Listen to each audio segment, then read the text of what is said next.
Are you using YouTube to promote your event?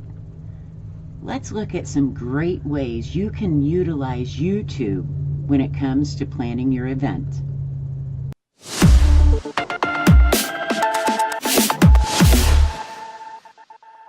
Hi, I'm Sheryl Loch with Ginger Roots Media, and I am here with...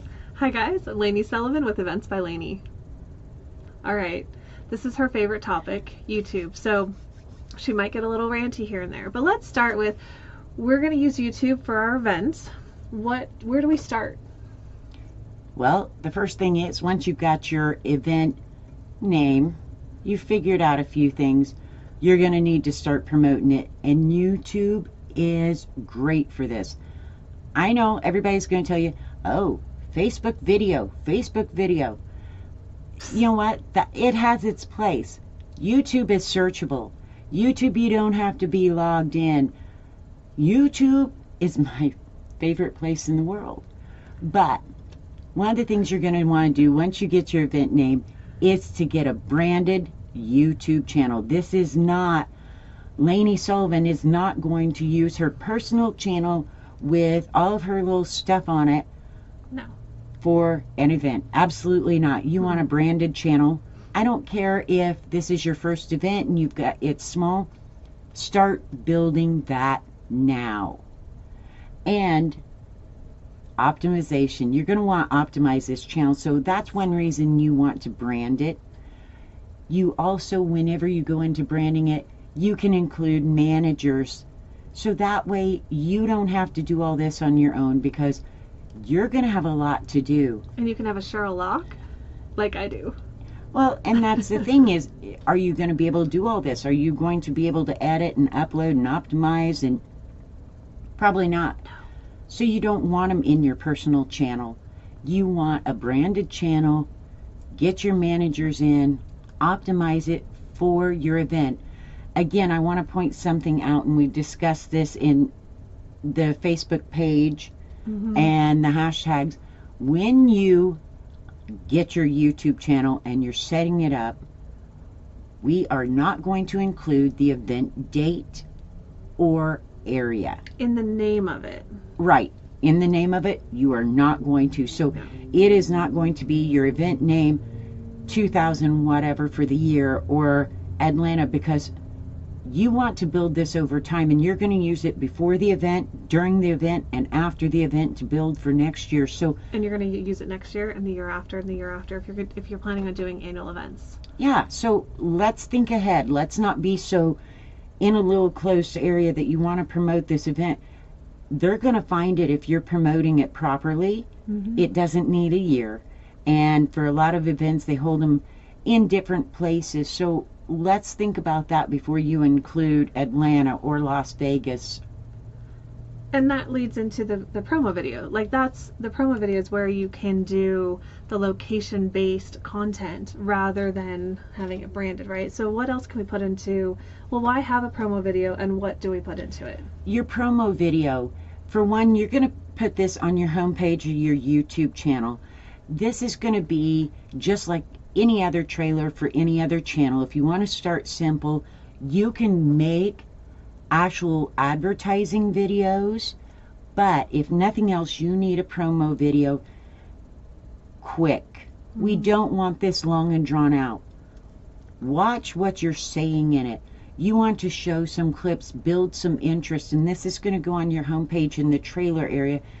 Tell people what your event is, where it's at this year, when it is, what are some of the highlights, but keep it somewhat condensed. Tell them to be sure to subscribe, visit your website. This is a lead-in. This is not the only thing that's going to be on your channel. This is a lead-in to get them interested in what you're even doing. And the thing is, don't worry that it's not going to interest everybody that hits your channel. We don't care about everybody. You have your niche, and you appeal to them with this video.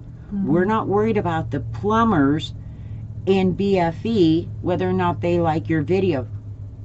They're not going to buy a ticket to your event anyway. So keep it And your trailer land. video is probably going to be the video that's on your landing page, most likely. It can be, it may not always be, but it, you know, especially when you're promoting your event, your trailer video could be the same exact video, which makes it really easy. And it just depends on how quickly you can get something out. I would say get something out, and then if you're going to need to have paid editing and all for a sales video, but let's get that trailer little promo up And right away. make sure that you own all the images, the music, and the video clips, right? Rant. Are you ready for the rant? Here we go. Copyright. Here's the thing. When you're making this video, you may say, oh, I want to use this music by whoever because my people love their music. Look, you don't want knocked down for copyright. You don't want to be known as a thief. If you're using images, video clips, you name it on that video, people that you don't even have a right to use their clip. So if I have a clip of Lany at a different event, that just because I took it on my phone or on my camera does not mean I have the rights to use her image, her voice, nor do I have the rights from that event place. So I could probably get by with using it for something personal to highlight her. I can't use it to promote something else because she has not given me permission is the biggest thing. So make sure anything you're putting in this video is you have the rights to use. It is not copyrighted by someone else. They're going to come after you. You're going to get a strike against you, not just a YouTube strike, but you're a freaking thief too lazy to make your own shit strike. And that doesn't appeal to anyone. Yes, I knew that she would love to go and tell you all of that. All right, so public, private, unlisted. So this is a way that we can mark our videos on our channel. But what's the priority, what's the importance, and what's the difference between marking your videos this way? Okay, a private video is great and fine. If you want absolutely no one to see it, yes, you can list them in there. Here's the thing. We're using this YouTube channel that we're talking about on this video for promotion. Promotion means you want to get it out to the masses. You want people to see it. You want people to find it. Can you upload that video private till you get it optimized, till you get it set? Maybe your release date, you're going to schedule it on a certain day. Get that video up. Have it private. Have it scheduled. Great and fine. Then some people will say, oh, I want it unlisted. Why the hell do you want it unlisted? That's like paying to put out an advertisement, but you're going to keep it in your house instead of hanging that sign out on your front door. Why would you do that? Can there be special things that maybe you're sending out a little quick message to people who are on your list or something? Yeah. The majority of everything you're going to do goes public. When you make that public, that means someone that isn't involved, maybe they want to share it with their friend because they happen to be typing in YouTube or Google and find it by a search. If you're unlisted, your video is private, it's not found on search, people. It's not happened upon when they come to your channel. It's unlisted. It's private. Nobody freaking sees it. So I love when she Public. Public. If you didn't figure that out, you should probably put your videos public. So and optimized. And please optimize them. So the next thing is what type of videos. If we're going to promote our event prior to the event happening, what type of videos do we want to actually have public? Okay. Some people say, how can I make enough videos? Look, we're not just going to, you, the owner of the event, we're not going to rely on just you. Kind of, but not exactly. What you can do is most events have speakers. So interview the speakers. Hire someone to interview the speakers. I mean, you can get one of your other teammates to interview them. This does not have to be an hour-long interview. Absolutely not. In fact, I discourage that. I would say even a short 8 to 10 minutes. It can be super simple. And ask them a few questions. You're going to possibly interview your sponsors. Pop in and say, hey, We want to know, ask them why they want to be involved.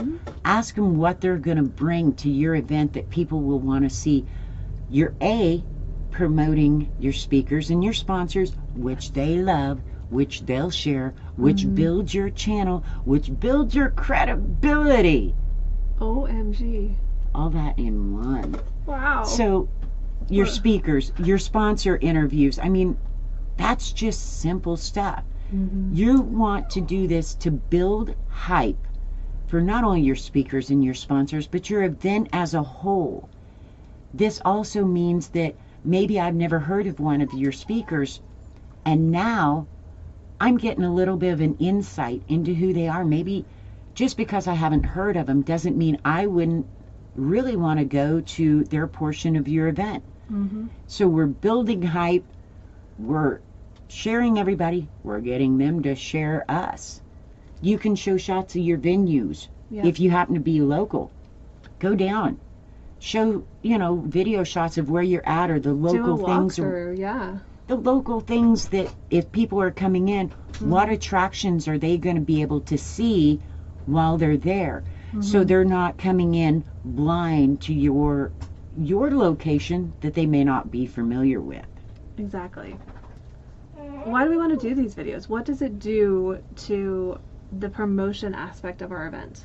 You're going to build knowledge, trust, like all of that we all work on that all the time. Is you want them familiar with you, your event, your people involved in the event. You can even use a playlist of your speakers. So if you can't get an interview, make a playlist and throw in some of your speakers, their videos. And if you're a speaker and don't have videos that I can throw in a playlist, I'll be getting a hold of you. Exactly. But it's a way for you to start making connections with your local businesses around the area, with your people coming in. It's all about building that community and building trust and love factor. The trust and love. All right, and then there's one last thing to the promotion piece that has to be on everything. Hashtag, baby. Hashtag. So we talked about in the last video how your event should have a specialty hashtag. I want these watermarked onto the video. They don't have to cover the whole thing. Put a watermark with your hashtag on it for the event. Seriously. Everything needs the hashtag. So watermark that baby right on there. Becomes more recognizable. And not only that, but that way as you build, say next year, people can go and they may see a speaker that you're highlighting or a sponsor, and they'll be able to see that hashtag for whatever 2017 and realize, oops, it's 2020.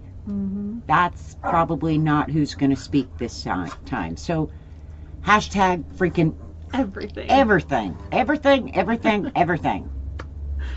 Okay guys, so now you got a little bit on why you should use YouTube in your promotion.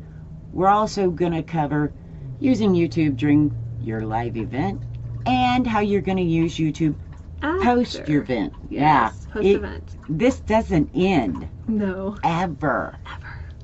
So be sure to give us a like, a dislike, share this video, and where should they go to get more? So go to eventsbylany.com/knowledge-base. You're going to see the black box in there for the digital marketing. Sign up for that. Everybody who signs up for that and gets on our list has members only access to our live Q&As and all of our bonus material that we have tied to each video every week. So there you have it. Get her done, folks.